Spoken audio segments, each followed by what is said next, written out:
ওটা আমাদের ভিতরে আল্লাহ ঢুকায় রাখছেন, যেটাকে আমরা রূহ বলি। কোরআনের ভাষায় রূহ বলে, বাংলা ভাষায় আত্মা বলে।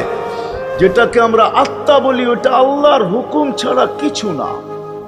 আল্লাহ বলে ওটা মনে করে নাও আমি তোমার ভিতরে আছি, কেন এটা আমারই জিনিস। কুলির রূহ মিন আমরি রাব্বি, আমাকে পৃথক করলে আর তুমি থাকবে না।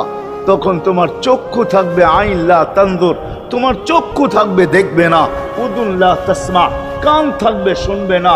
লিসান লা তানতিক, জবান থাকবে কিন্তু জিহ্বা থাকবে কিন্তু বলবে না। আকলুন লা তুমাইয়িজ, তোমার মগজ থাকবে ভালো মন্দ বুঝবে না। কলব লা তাতাফাক্কার, দিল থাকবে কিন্তু চিন্তা করার ক্ষমতা তোমার থাকবে না।